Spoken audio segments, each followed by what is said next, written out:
Okay, so today I want to start this last meditation video on Aristotle. And I'm going to bring in Aristotle and a couple more philosophies, and then we'll get to meditating at the end of it. Okay. But the reason why I want to bring in Aristotle is because we're going to look at things that I said in the last video about nature and our objective reality. And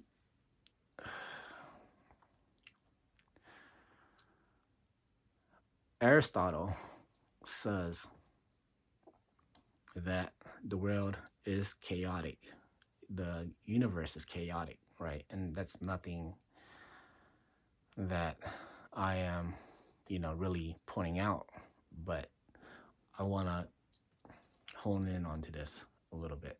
Okay.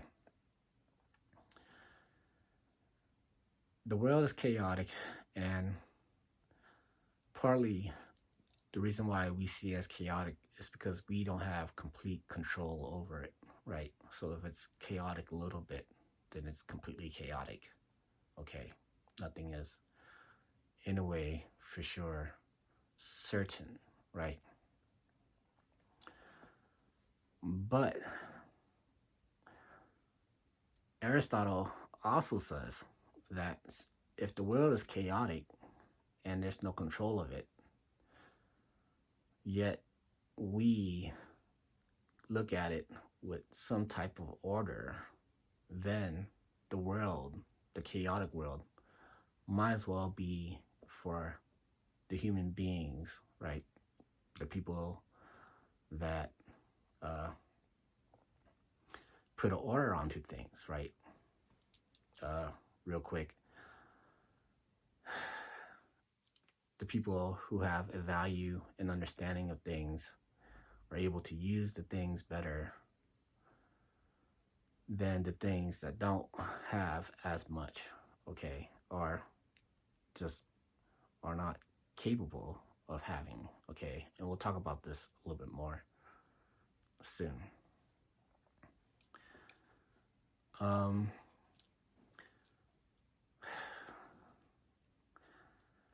Aristotle, he had a goal a lot of times, an ultimate goal, but other than that, he also had just everyday goals like finishing certain task, right, throughout the day or throughout a month or throughout a year. He had to order it, right? And you had to do, you could say, steps for you to complete these things. So when we talk about order in terms of Aristotle, we're going to talk about teleological order, right? So Aristotle has a teleological order when he's dealing with nature. Okay. I want to point out that Aristotle, in his politics, right, which is real important, that he says that when we are sleeping or in a vegetative state, our minds are all equal. And when we wake up, our minds are different, right? So he's talking about there's masters and there's slaves, right? He says the masters have an order, and whoever orders it, the slaves will follow within those order, okay? And it's pretty in a way simplistic, right? A lot of times Aristotle is painted as a villain for saying this, but he's just saying in all of history, what's going to happen is there's going to be rational people and there's going to be non-rational people, right? And it's really all on who's able to use the phenomena better, right? Or the rational people, right? And I'm not saying that the rational people have done a good job whatsoever. But he's just saying that relationship between master and slave has to do with some type of order and use, right? Who's able to use it, okay? I'm not saying you'll never have your chance or a generation will never have a chance, because they might not ever get a chance. But there's just the rational and the least rational, and rational only pertains to the use of, you could say, the phenomena, right? Aristotle talks about rhetoric, and rhetoric is the use of the dialogue, right? Who has use of the dialogue, right? Okay. I'm gonna put that to the side, okay? We're gonna talk about Rene Descartes now. Rene Descartes, when he started his meditations, it was the start of modern philosophy, right? And he had this setup in his meditations where everything after him, people used it, right? People used this way of thinking in a way. Rene Descartes specifically says in Latin, I think, therefore I am. And I think, therefore I am is his biggest slogan. But it's a French philosophy, right? I remember I was taught by a French guy, and he was a PhD. He had a couple PhDs, and he was young, like relatively young. But he told me, and that always stuck with me, that Rene Descartes' setup in the meditations is the best setup in philosophy, right? And I'm going to talk about that, and I'm not going to argue against it. I just want to talk about it. And if somebody's able to find something that could go against that, I would love to read it or entertain it. But I've actually have discussed this with people, and I've convinced a couple skeptical people that you actually know something, right? And what Descartes is talking about when he says, I think, therefore I am, really is based on he has a thought, right? So you gotta ask yourself real quick, or take as long as you want. Are you thinking right now? Okay. And I think the clear-cut answer is yes. And if you are thinking, that means you exist. This reality exists because you are thinking, right? This I think, therefore I am is an objective reality, okay? And going further into what Rene Descartes says, right? He starts off this whole meditation in a dream, okay? So he says he's sitting here in front of a fire. And he casts doubt. He says, you know what? This fire isn't real. Everything around me isn't real. I'm dreaming, okay? And the thing that is proposed there is to say that isn't this reality just as real as any other reality, right? And you can bring it even further to say that this reality of the dream state is more real than a non-dream state, right? Let's take, for example, I'm sure everybody can relate to what I'm saying when I say that you have woken up from a dream that was so intense. And when you're laying there from being woken up, your heartbeat is pounding. You're so thankful that it kind of ended and everything is starting to like settle down more, right? And I think we got to look at the objective reality of a dream to be just as real, and for this sake, even more real than the actual phenomenal reality. Okay, even though our dreams are perhaps phenomenal,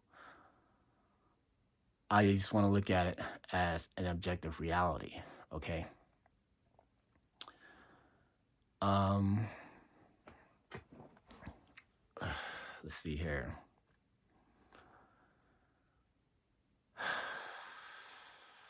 So I do want to say that is, if you have something to say that, the intensity of your dream is invalid, then I would like to entertain that, right?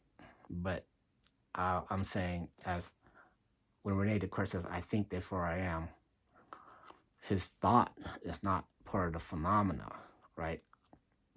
But it's real, right? You got to agree that you are thinking in a way, but it's non-phenomenally. I want you to look at it as non-phenomenally. You could look at it as phenomenally, but the contrary is conceivable, okay? It's synthetic, okay?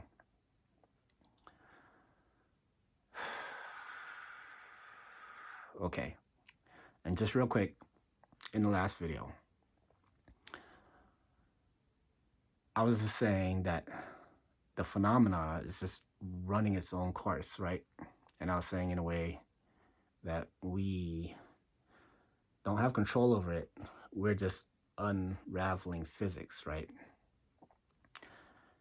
And our objective experience is different, and the contrary is conceivable.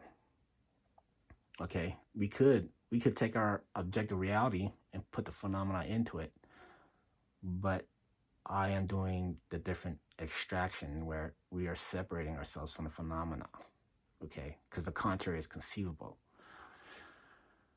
But what is not contrary to it is the a priori, right? The value and the understanding of the objective reality. Okay, and I'm going to describe that in a different type of way, okay? If you remember what I was saying about the essence, right? And our ability to speculate, right? Our ability uses value and understanding, right? And I was saying that is the essence. And I want to point out that that is a type of animation, okay? And when I'm talking about animation, the general definition of animation is to be animal-like, right? And I was separating the animal-like thing to the phenomena, right? The animal-like thing is to be the cogito, right? The ego, the conscious ego, right? That's the animality. It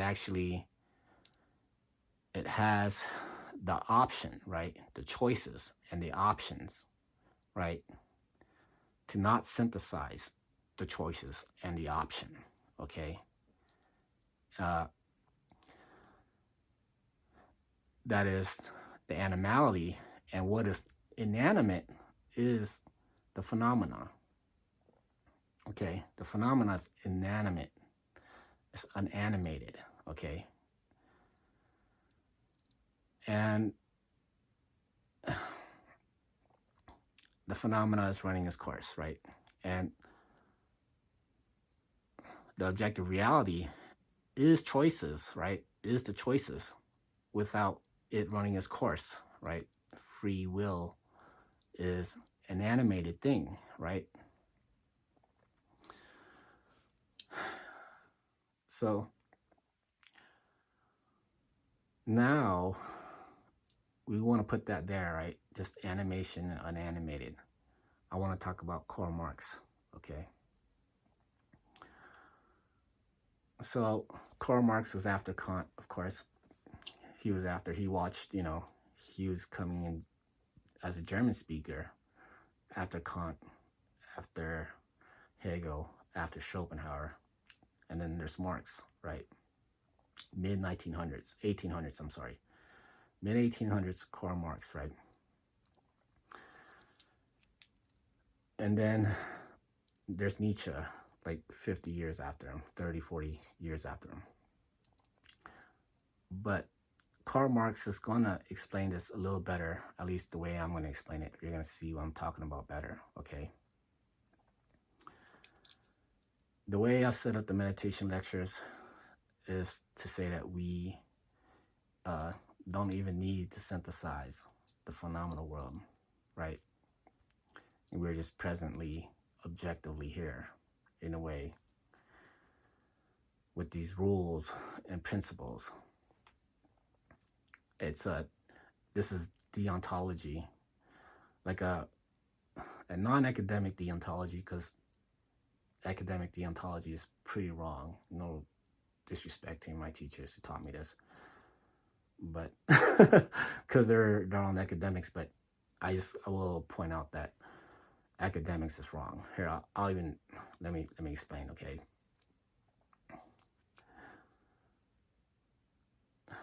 a lot of times when people talk about Kant, right? Kant is a deontologist. Okay, and the deontologists, they say that Kant is the realm of what we ought to do, right? What we ought to do as compared to a consequentialist, which has to do with ordering the phenomena to get a consequence, to get some type of value from something, right? Kant is saying that he's not a consequentialist. All he cares about is what we ought to do, right? And Kant says in his ethics that what ethics is a critique of practical reason, right? Ethics is a critique of practical reason. And if you want to know what practical reason is, I did it in Kant 4, but practical reason is just mere gratification, right? And gratification has two ends of it, right? One goes towards our objective reality, and the other goes with the phenomena, right? The gratification goes with the phenomena. Now, again, Kant's going to say that we don't have to deal with the experience world, right? The experience world. We're dealing with the objective world, the principles and rules, right? That's the deontology. The principles and rules are unsynthesized, as the phenomenal world is synthesized. And usually when someone synthesizes it, they synthesize it with some type of order, okay? It's natural that we order things, okay?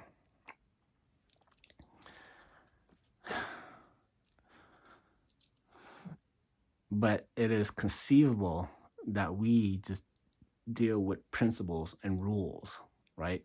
These eternal things that we could just deal with. And what we deal with is our objective reality, okay? And I'm going to explain that with Marx a little, okay?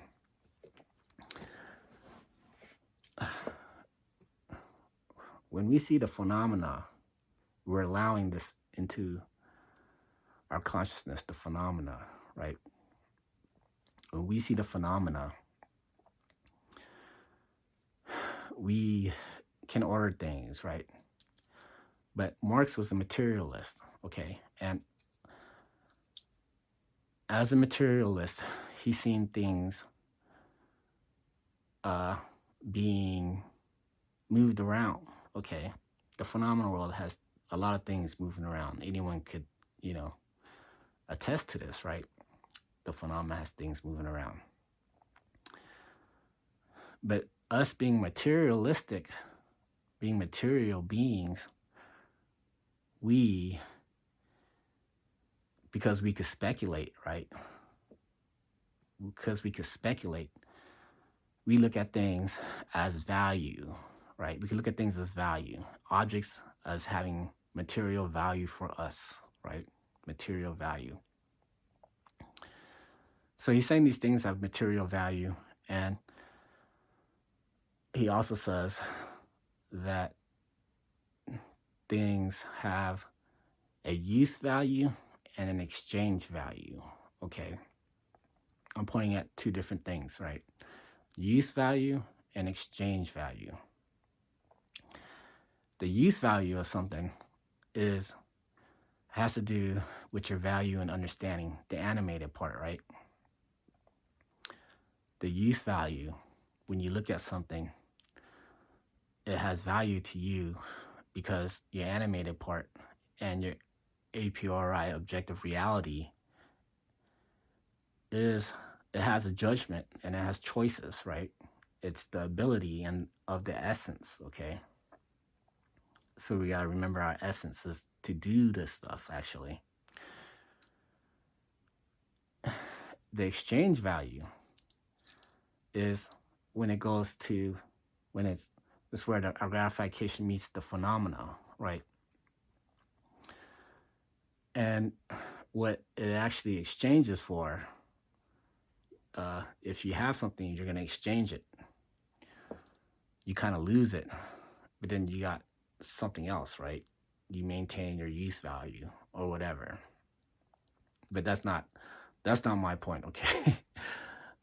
My point is a little bit more than that, is there's actually a commodity, okay? A commodity is something that we don't necessarily need, right? But us being part of the material world, our objective reality is going to show us what our commodities are, right? So we have a world full of commodities, right? Because we could speculate and have the ability to put value on things, right? And there's commodities, all over the world, right? Otherwise, these commodities are just merely raw material, right? So Marx is in a material world, and our commodities tells us, in a way, how the objective world looks like, okay? In a way. Okay.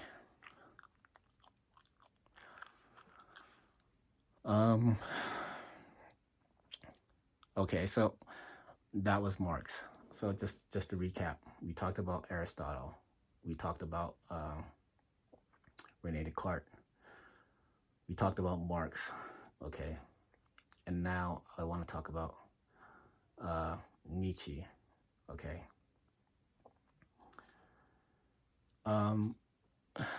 What's going on with Marx, right, is that our objective reality is materialistic, right?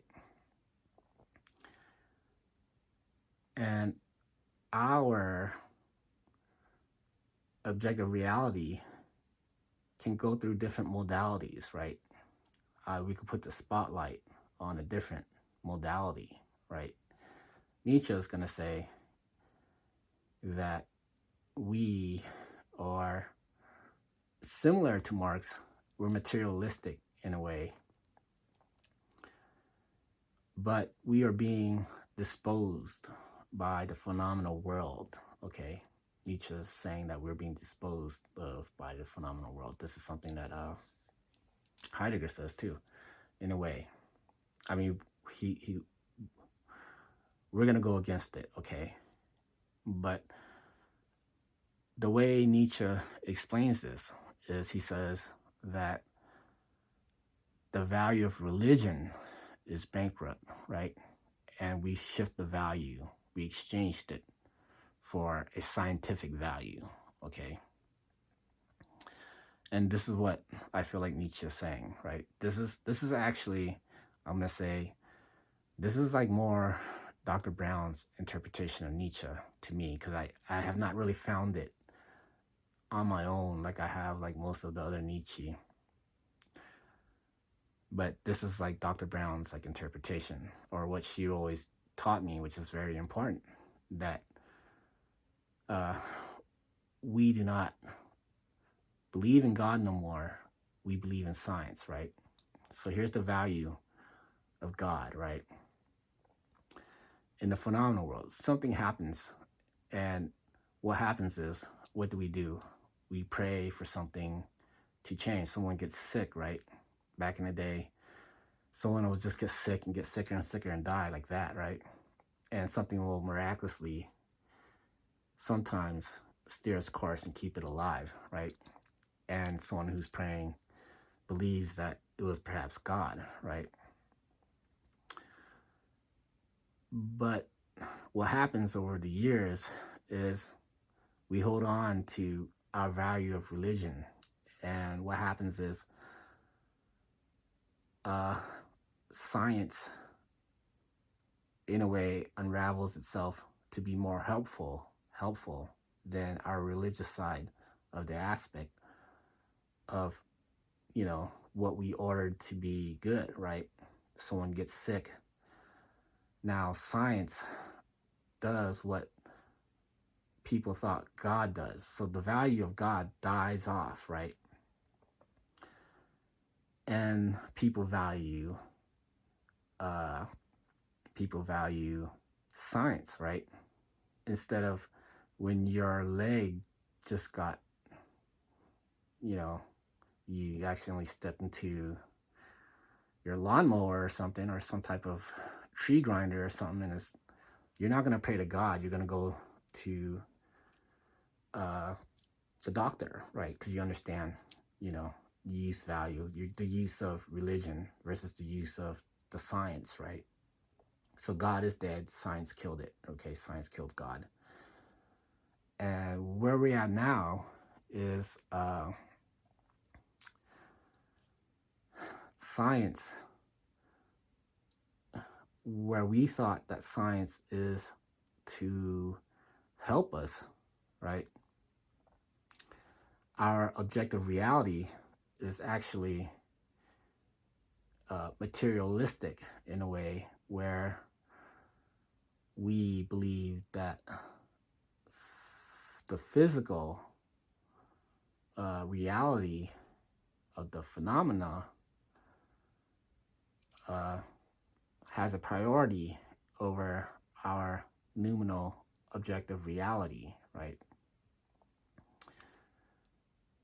In a way, we'll let it affect us, right? We'll let it affect us, but in a way, we ignore it. Okay, we're ignoring this physical reality with our heads. A lot of times, again, it's going to point at religion, right? To deny what's going on physically.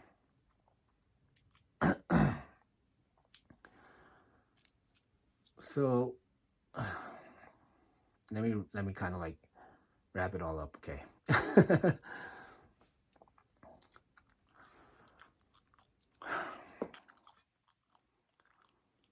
So the reason why I was trying to getting us to become the raw material, because the raw material is a mental state in a way, is that this raw material cannot be disposed by science, right? We are denying anything scientific, right? And at this point, science is outside of our presence, okay? And we're just dealing with our objective reality, okay?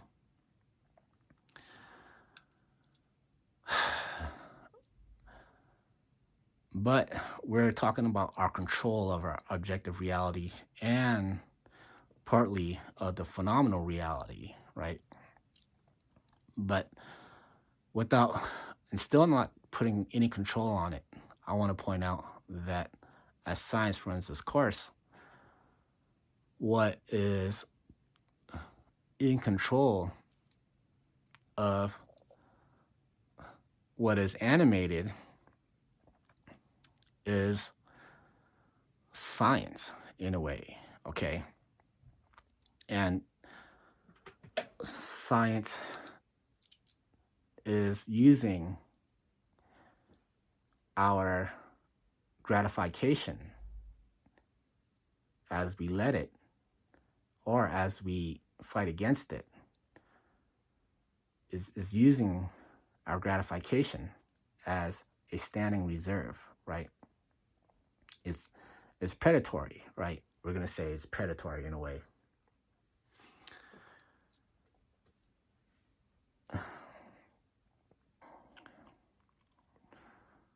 So what happens throughout the world's use value and exchange value, and we're talking about Nietzsche, we're talking about the use value of religion exchanging for the use value of science, right? Now, a lot of the problems that we have, we say money solves all that, right? Money solves all of our problems as well. That's what people say. And this is uncontrollable in our society, right? So what happens is we value money more than the science, right? We value money more than the science. And now money as a reality runs science, right? But it's not people that's running science, it's money that's running science, okay? The way I'm gonna explain that is nobody controls economics, right? For them to really be able to make their lives better, right? Money will help you a little bit, but when we look at the world of commodities, right? The world of uh, commodities, it just grows and grows and grows in a way, right? And that's like something that science has been unraveling, and it's piling up. And when we place ourselves back in the phenomena, we just gotta follow along this economic uh, path, right? It's we're being swooped up, right, in an aesthetic state, or aesthetic rapture. I mean, we are being swooped up by our value of money, right? But we're not conscious of the actual material in a way, right? And I'm talking about the actual material is not someone's idea of wealth, but the actual world of wealth, right? The world of wealth is uh is what I've been trying to like place us into, right? The world of wealth, right? I've been trying to place us into the world of wealth. And it's four, right? I don't want you to think that I'm just thinking, again, I'm talking about a configuration, right? That's where all the value is, right? When I talk about power, when I talk about power, uh, I'm talking about a large power or a more powerful than a person, the configurative power of the world, right? I'm looking at the whole world, right? We're dealing with the whole world here. And the power of the world has to breathe, right? Inhale, exhale, right? And there's a lot of things that we do that are keeping us from our power of breathing, right? And I want to point out that economics and capitalism is one of them, right? Or is what controls the world, right? We have the option to stop this, right? As the whole world uh, goes through this, right? And I think what Kant does is he gives us options, right? He gives us options, right? And in academics, right, a lot of times when you talk about Kant, they're going to say something anti-Semitic. And now that I've really, really understood it, this is even Dr. Tanzer does this, right? And he's Jewish. But he kind of like, he doesn't like it, and I'm going to kind of explain why. But in academics, right, there's this whole thing about Kant's deontology, and they always say in academics, is this, what if, right, you had, if you were hiding Jewish refugees, right? So this is kind of like interesting because Kant died in the 1800s, right? Whatever happened to academics, and roughly, I guess, sometime even like in modern day, I heard it within this decade, right? That if some Nazis came to your door, right, and you were hiding Jews, are you going to not lie to the Nazis, right? Or tell the Nazis the truth? And Kant is saying that it's a moral dilemma to lie about it, lie about anything, right? It's one of those universals. You cannot lie. You cannot tell a lie. Okay, real important stuff, right? Kant says you cannot tell a lie. So he dies around 1800, right? 150 years later, where we're at in academics is there's a thing going around academics saying, okay, here's an example, right? It's the most ridiculous example ever. He says, if you cannot tell a lie and you're hiding some Jewish people in your basement and the Nazis come over, they're saying like perhaps Kant is saying that you should give them over because Kant is saying that you cannot lie to yourself. Okay. I do not think that's what Kant is saying. And I think that's like some stupid ass thing in academics that's floating around. Okay. What I'm saying is that, or what I believe Kant is saying is that situation is based on experience, right? A specific experience, okay? And the contrary is conceivable, right? And I'm going to say that that's just some type of anti-Semitic thing that just merged into academics. And what Kant would say, and I'm not saying this is what Kant would say, but this is what I would say, is that I would say that everything breathes, right? And if you were going to have an ethics, it would just be on breathing, right? Breathing in general, right? If you're going to deal with the phenomenal world, which your experience, it's going to have something contrary to it. So the contrary is what we're dealing with, right? We're dealing with anything that's breathing, right? It's universal. You have to do, if it's breathing, you have to adhere to it, right? Just as much as anything else, or it is just anything else. It is the configuration and it is breathing. I'm saying, but that is not based on experience. I'm saying that that's what Kant is really saying, okay? It's a deontological. And when I say the breathing, it looks like it's from experience, right? But I'm saying, contrary to the experience of breathing, I'm just saying the breathing itself is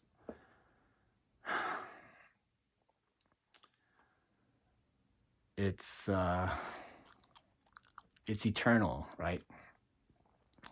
And this might seem a little harsh, right? Or this seems a little odd or uncanny, right?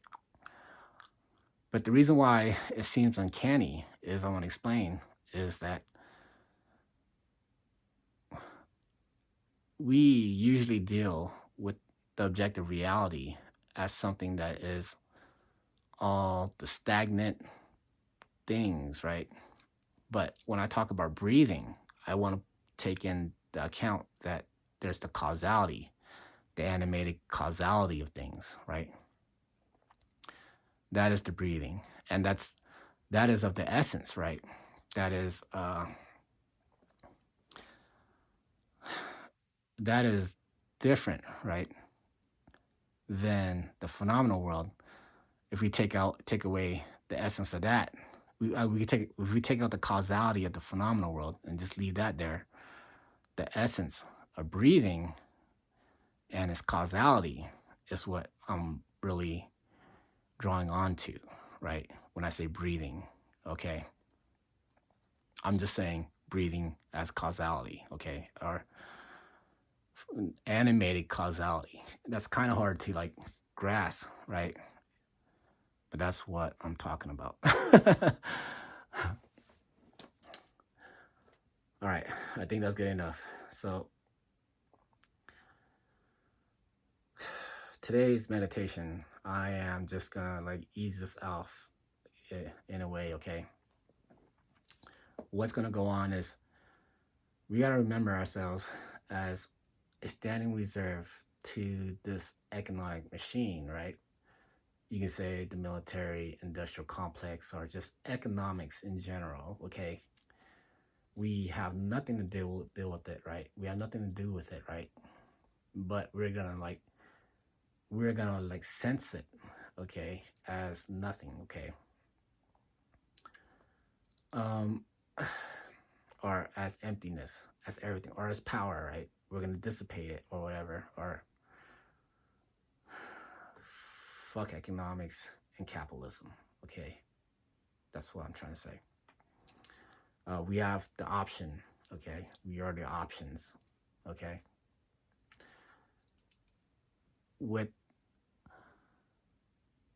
we look at it the way I've been talking about, the person or the persons with the value and the understanding should be able to take control of all this, right? And then hopefully we'll get to there, but things are going to change. But we're going to meditate. What I'm going to do is just, I was going to say what I was saying like 2 videos ago. We're going to focus on the exhale, right? And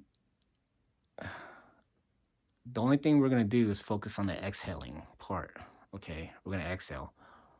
Focus on the exhale.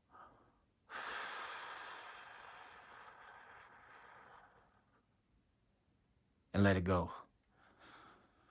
And it's going to come back naturally, right? Focus on the exhale.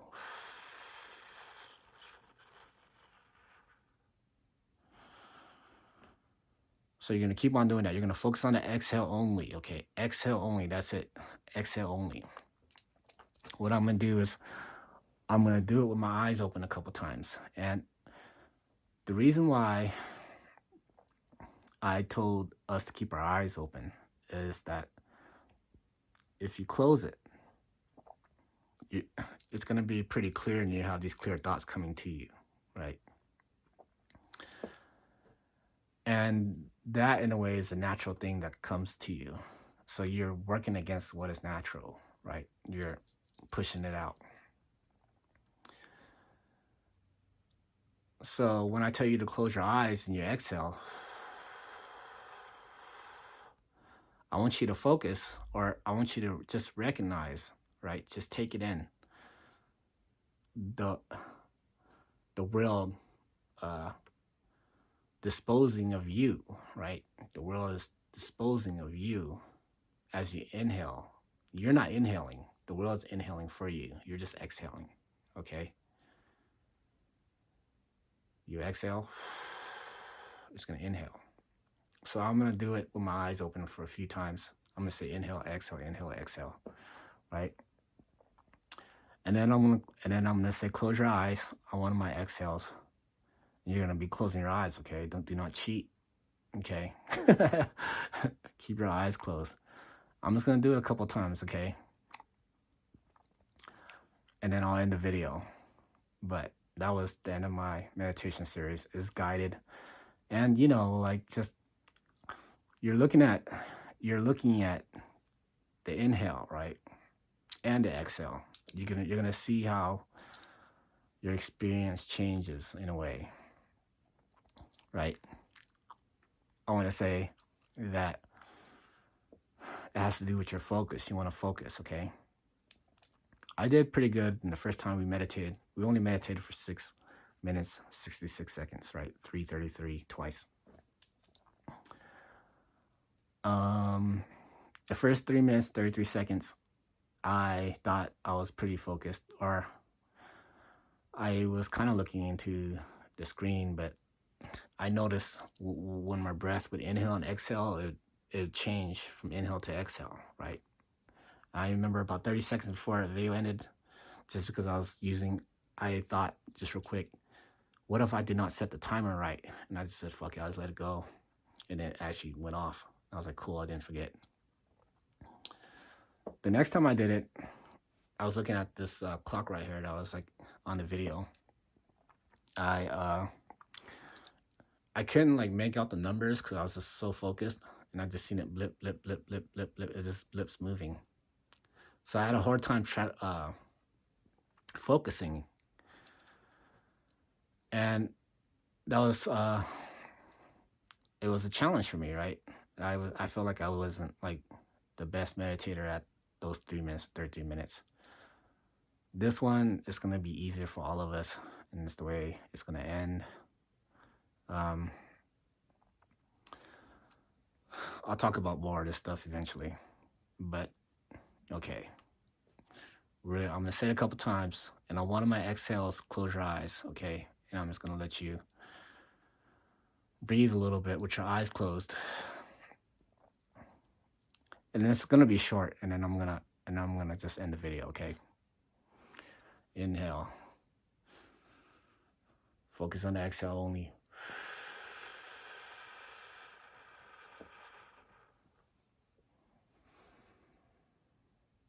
Exhale. Only focus on the exhale. Exhale.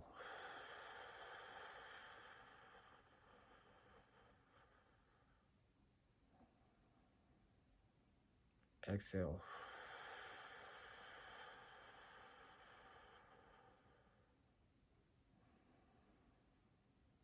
Exhale.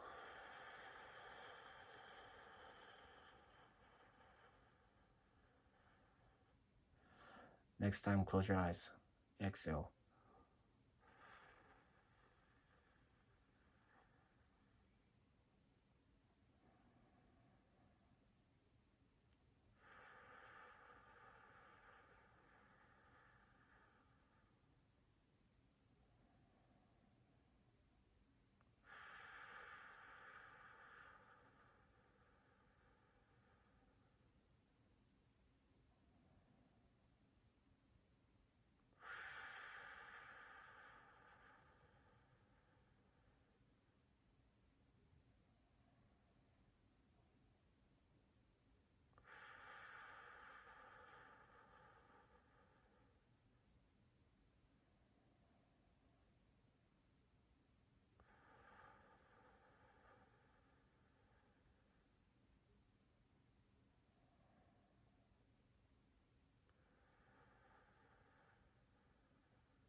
All right, so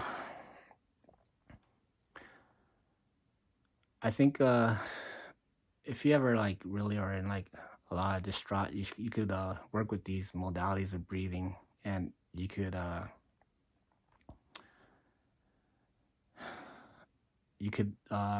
if you are going through tremendous pain, You could try to meditate and just kind of let it go. And I don't recommend anybody doing it unless you're in tremendous pain, but always try to stay focused, okay? I hope y'all enjoyed the series, but thanks for watching.